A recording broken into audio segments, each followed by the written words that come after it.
সবাই স্কুলে চলে যান। যেদিন নিজের চোখে ওই মানুষগুলোর কান্না দেখেছিলাম সেদিন থেকে মনটা যেন কিছুতেই ভালো ছিল না। বারবার সেই মুখগুলো, সেই কান্নাগুলো চোখের সামনে ভেসে উঠেছিল।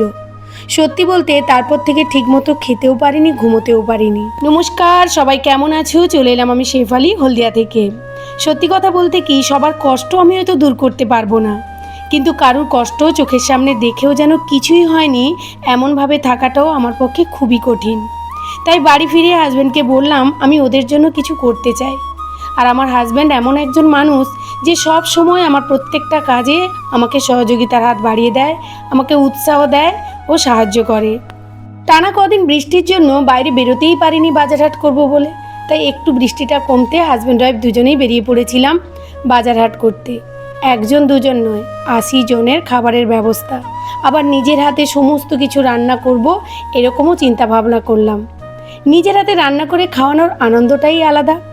প্রথমে ভেবেছিলাম ডিমের ঝোল ভাত খাওয়াবো, তারপরে ভাবলাম একটা মানুষকে পেট ভরে খাওয়াতে গেলে শুধু ডিমের ঝোল ভাতে কি পেট ভরবে?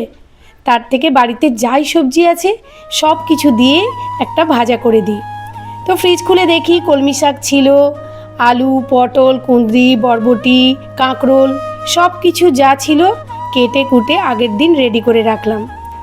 হাজব্যান্ডের এতদিন শিফটিং ডিউটি ছিল, এই সপ্তাহ থেকে জেনারেল ডিউটি শুরু হয়ে গেছে। তাই ও আমাকে দিনের বেলা সময় দিতে পারবে না, তাই রাতেই দুজনে মিলে সমস্ত কিছু গুছিয়ে রেখেছিলাম।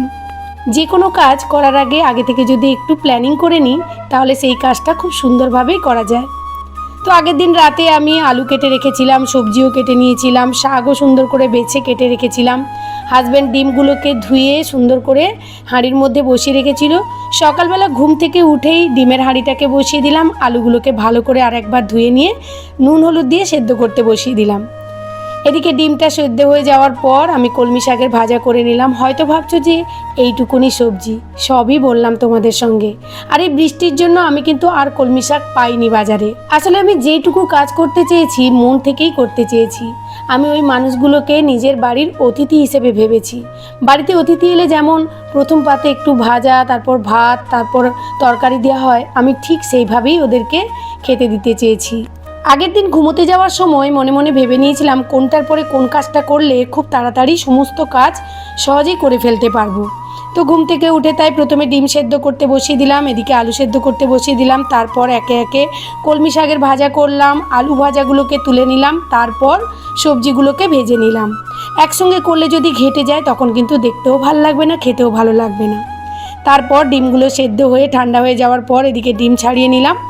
তো তারপর আস্তে আস্তে সমস্ত কাজ কমপ্লিট করে নিলাম। তোমরা তো দেখতেই পাচ্ছ কিভাবে আমি নিট অ্যান্ড ক্লিন করে সমস্ত কাজগুলোকে করছি।